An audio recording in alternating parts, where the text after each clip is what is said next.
আপোনালোকে দেখুৱাব আৰু মথাউৰি মই ঠিক ঠাক কৰি দিম সোনকালে আপোনালোকে ঘূৰি যাব পাৰিব।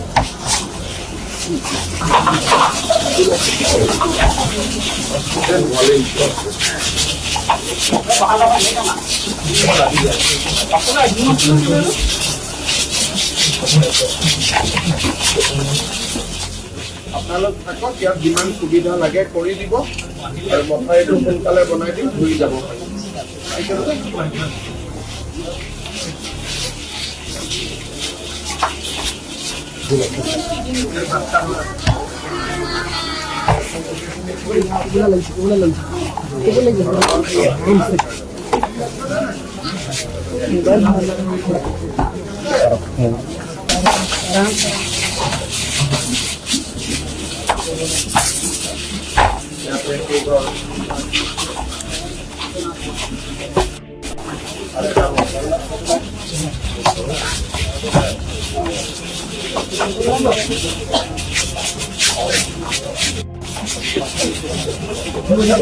এইটো লাষ্ট কেইগৰাকী আছে?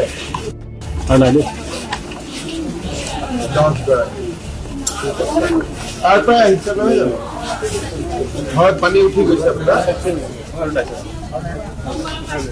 কংকালৰ পাইছে, মই গৈ চাই আহিছো। মই তাতে যাওঁতে আপোনালোক আহি আছিল।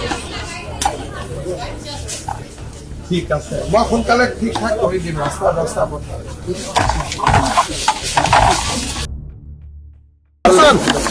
বংকোৱালত মথাউৰিটো ভাঙি যোৱাৰ ফলত বহুতখিনি ৰাইজৰ ক্ষতিগ্ৰস্ত হৈছে। বহুত ৰাইজে ঘৰৰ পৰা আঁতৰি আহিব নোখোজে, মথাউৰিৰ ওপৰতে যেনে তেনে আছে। কিছু সংখ্যক ৰাইজ ইয়াত আশ্ৰয় শিবিৰত আহিছে। আমি আশ্ৰয় শিবিৰত শিশুসকল থকাৰ পৰা, শিশুসকলৰ খাদ্যৰ পৰা মেডিকেল হেল্থ চেকআপলৈকে গোটেইখিনি সুবিধা কৰি দিব চেষ্টা কৰিছোঁ আৰু যিমান সোনকালে পাৰি আমি মথাউৰিটো বনাই দিম যাতে ৰাইজ উভতি যাব পাৰে। মই গৈ চাই আহিলোঁ, বিশেষ আৰু গোটেই অসমতে ক্ষতিগ্ৰস্ত হৈছে, কিন্তু অকণমান যে যোৱাকালিৰ পৰা পানী উজনিত অলপ কমিছে, হয়তো আমি অহা 2-3 দিনত অলপ সকাহ পাব পাৰোঁ। আজি হাতীমূৰা মথাউৰিটো ভাঙিছে, মই যাওঁতে এবাৰ সোমাই যাব চেষ্টা কৰিম। বৰ্তমান যিখিনি বানত আমি ক্ষতিগ্ৰস্ত হৈছে তেওঁলোকক আমি পৰ্যাপ্ত সহায় কৰিব চেষ্টা কৰিছোঁ। মেডিকেল হেল্থ কেম্প, পিছত ঘৰৰ ৰিপেয়াৰিং বা ঘৰৰ পুনৰ নিৰ্মাণৰ কাৰণে সাহায্য, মথাউৰি বনোৱা, ৰাস্তা বনোৱা, আমি গোটেইখিনি কৰিম। আৰু যেতিয়া আমি ভাবোঁ যে আমি নোৱাৰোঁ, প্ৰধানমন্ত্ৰী ডাঙৰীয়াই কৈ থৈছে যে মোৰ পৰা কিবা সহায় লাগিলে কবি, আমি লগে লগে সহায় বিচাৰিম।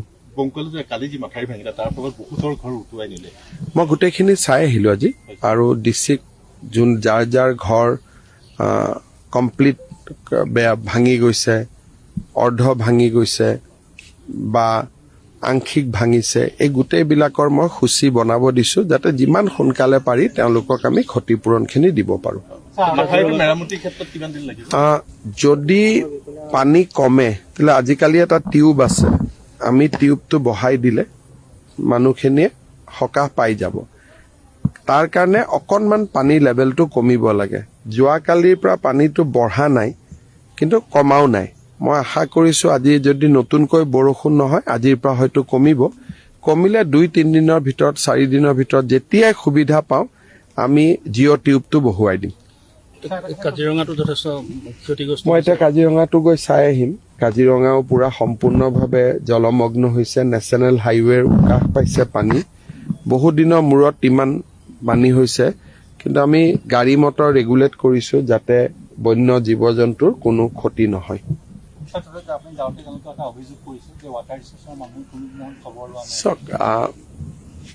বানপানীত মথাউৰিটো ভাঙিলে এইটো সত্য কথা, আৰু বাকী ৰাইজৰটো যেতিয়া এটা মথাউৰি ভাঙি যায় ৰাইজৰটো অভিযোগ থাকিবই। গতিকে বিষয়খিনি মই মন্ত্ৰী ডাঙৰীয়াক ক'ম যাতে চাই। আৰু এটা কথা, জলসম্পদ বিভাগটোক তেখেতে কোৱাৰ নিচিনাকে জলসম্পদ বিভাগটো গোটেই বছৰটো হৈ থাকে। কালি আমি ইয়াতে তামুলী পথাৰ যেতিয়া মথাউৰি গৈছিলোঁ তেওঁলোকে কৈছে পানী আহিলে তেওঁলোক আহে, নহ'লে ফুৰিবহি গোটেই বছৰ। জলসম্পদ বিভাগত যোৱা 3 বছৰত বহুতবিলাক কাম হৈছে, মথাউৰি হৈছে, মথাউৰিৰ ওপৰত ৰাস্তা পকীকৰণ হৈছে। আজি আপোনালোকে চাওক যে উজনিত গোটেইকেইটা অঞ্চলতে বিপদ সীমাৰ ওপৰেদি যোৱাৰ পিছতো আগে পিছে যেনেকে অ'ত মথাউৰি ভাঙে ত'ত ভাঙে, আমি তেনেকুৱা খবৰ এতিয়ালৈকে পোৱা নাই।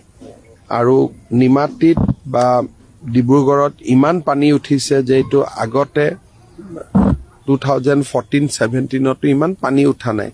গতিকে জলসম্পদ বিভাগে ভাল কাম কৰিলে বেয়া কাম কৰিলে গোটেইখিনি বানপানী হৈ যোৱাৰ পিছত যেতিয়া এটা আমি তথ্য দেখা পাম যে আগতকৈ বেছি মথাউৰি ভাঙিছে, কম মথাউৰি ভাঙিছে, তেতিয়াহে এটা সিদ্ধান্ত দিব যাব।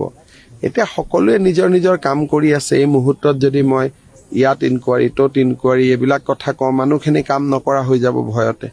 সেইকাৰণে এইকেইটা দিন আমি মানুহক সহায় কৰোঁ, তাৰ পিছত সকলো কথাৰে পষ্টমৰ্টেম কৰাৰ এটা সময় থাকে, তেতিয়া এইবিলাক কথা আমি আলোচনা কৰিম।